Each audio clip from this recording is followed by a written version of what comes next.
मुंशी प्रेमचंद की कहानी निर्वासन। परशुराम ने मर्यादा से कड़ी आवाज में कहा, दहलीज में रुक जाओ।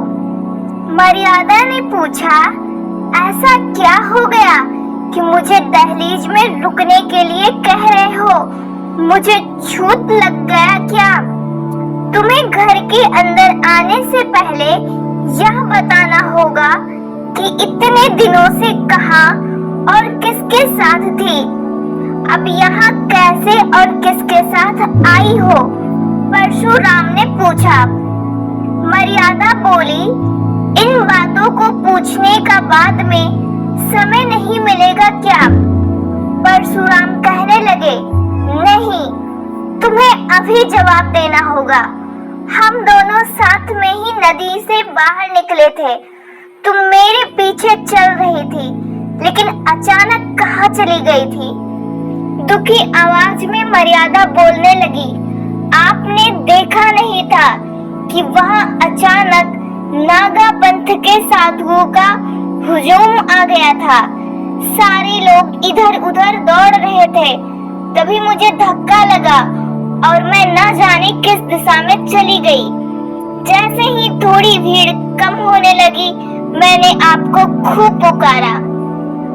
अच्छा, तब क्या हुआ? परशुराम ने पूछा। आप कहीं भी नहीं दिखे तो मैं रोने लगी। संध्या तक वहीं बैठी।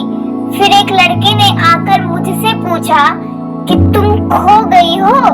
मैंने जैसे ही हाँ कहा तो उसने मुझसे घर का पता और पति का नाम पूछकर एक डायरी में लिख लिया। फिर मुझे कहा कि तुम्हें घर तक हम पहुंचा देंगे, बस तुम अभी मेरे साथ चलो। मेरे पास कोई भी रास्ता नहीं था तो मैं उसके साथ चल दी। परशुराम ने एकदम पूछा, वो तुम्हें कहाँ ले गया और वो कौन था? मर्यादा बोली, वो एक समिति का सेवक था जो मुझे अपने कार्यालय लेकर गया था। वहाँ उनका अध्यक्ष और कई सारे स्वयं सेवक थे। उन्होंने मेरा पता एक रजिस्टर में लिखा और एक घर में भेज दिया जहाँ खोई हुई कई सारी महिलाएं थे। परशुराम ने सवाल किया, तुमने उस अध्यक्ष से तभी क्यों नहीं कहा कि मुझे घर भेज दीजिए? मर्यादा ने कहा, मैंने कई बार उनसे मुझे घर पहुंचाने के लिए कहा, लेकिन वो बार बार यही कहते थे कि मेला खत्म होने के बाद वो सारी महिलाओं को एक साथ ही घर भेजने की व्यवस्था करेंगे। इसकी वजह पैसे और लोगों की कमी थी। मैंने उन्हें कहा कि मेरे गहने ले लीजिए और घर पहुंचा दीजिए। इन गहनों के अलावा भी मैं और ज्यादा पैसे दे सकती हूँ, बस मुझे मेरे पति के पास तक पहुंचा दो।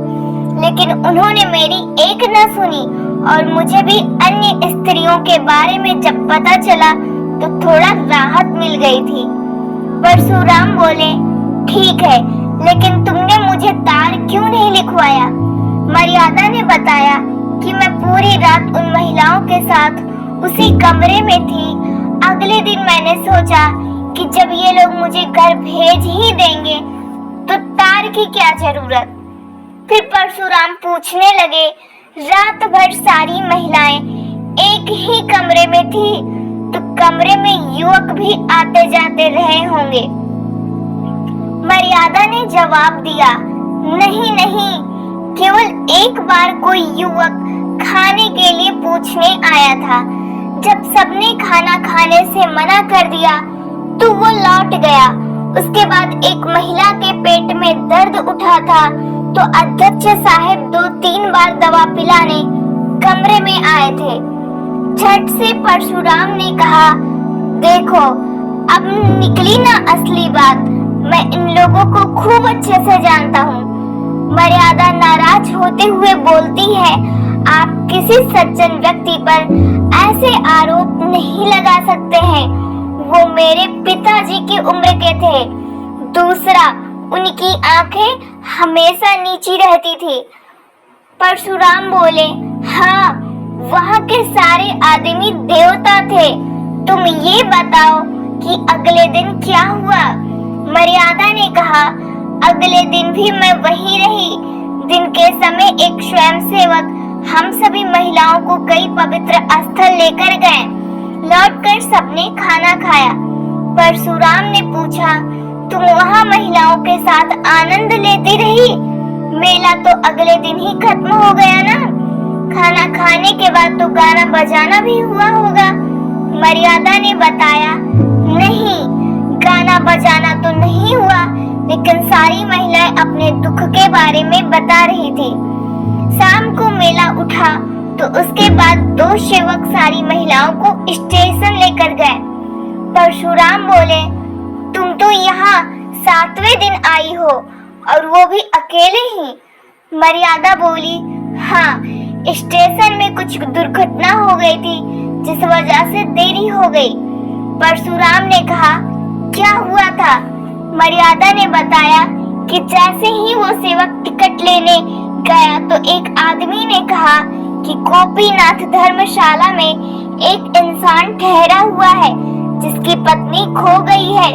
उसने जैसा हुलिया बताया वो मुझसे मिलता था।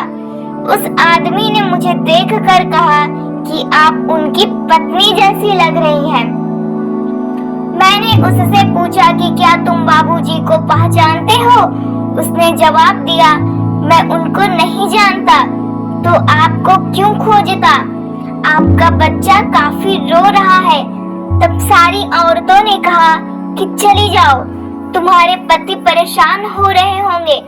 उन स्वयं सेवकों ने उस व्यक्ति से 2-3 बातें पूछकर मुझे उसके साथ भेज दिया। दिल खुश था कि अब अपने परिवार से मिलूंगी, लेकिन मेरा भाग्य ऐसा कि मैं किसी गलत इंसान के हाथ पड़ गई। परशुराम ने हैरान होकर पूछा कि आखिर कौन था वो जिसके साथ तुम चली गई? मर्यादा ने कहा कि मुझे लगा कि वो कोई दलाल ही रहा होगा। परशुराम ने सवाल किया कि तुमको इतना होश नहीं हुआ कि उसे कह दूं कि बाबूजी को यहीं भेज दो?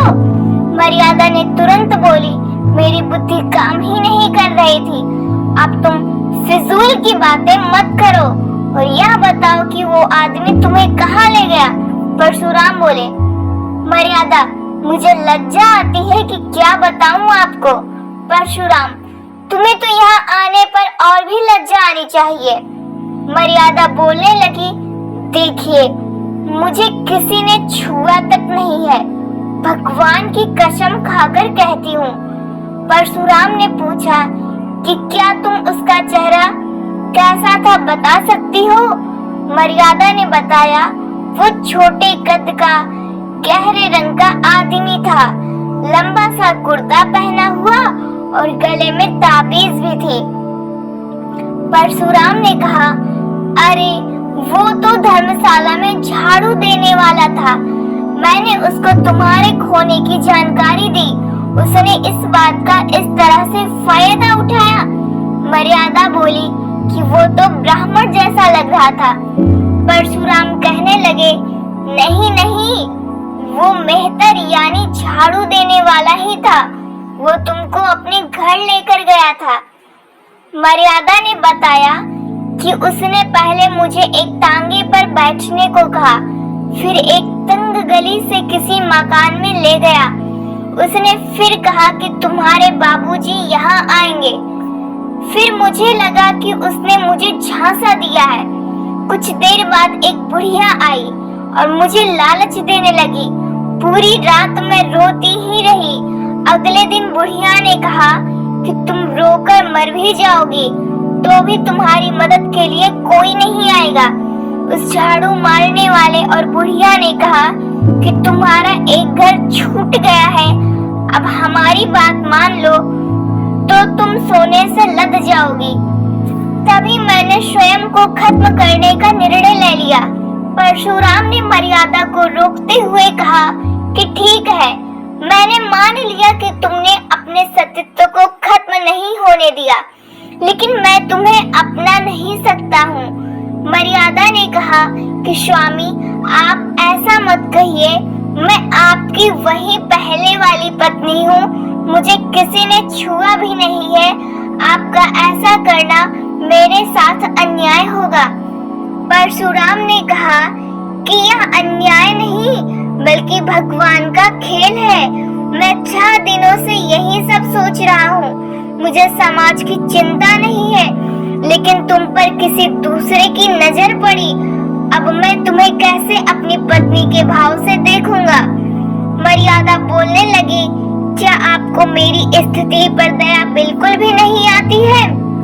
परशुराम ने कहा, घृणा के स्थान पर दया बिल्कुल भी नहीं आ सकती है।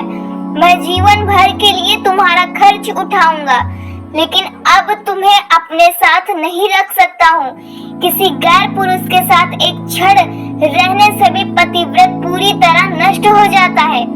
मर्यादा ने पूछा, तुम्हारी यही इच्छा है कि मैं यहाँ से हमेशा के लिए चली जाऊं? परशुराम ने कहा कि हाँ, मेरी अंतिम इच्छा यही है। मर्यादा बोली, ठीक है फिर, लेकिन क्या तुम मुझे वासुदेव को अपने संग ले जाने दोगे? परशुराम बोले, बड़े बिल्कुल नहीं, वो मेरा बेटा है। मर्यादा ने पूछा, क्या मैं उसे आखिरी बार देख सकती हूँ? अपने बेटे को प्यार कर सकती हूँ? परशुराम ने जवाब दिया, मेरा मन तो नहीं है, लेकिन तुम्हें मन हो तो दूर से ही देख लो। मर्यादा ने कहा, ठीक है, अब जाने दो। सोच लूंगी कि मेरा कोई बेटा ही नहीं था और मैं विधवा हूँ। आज से भाग्य मुझे जहाँ ले जाएगा मैं वहीं जाऊंगी। कहानी से सीख, विपरीत परिस्थिति में किसी भी गैर पर यूं ही भरोसा नहीं कर लेना चाहिए। अपनी आंख और कान के साथ ही बुद्धि का भी उपयोग करना चाहिए।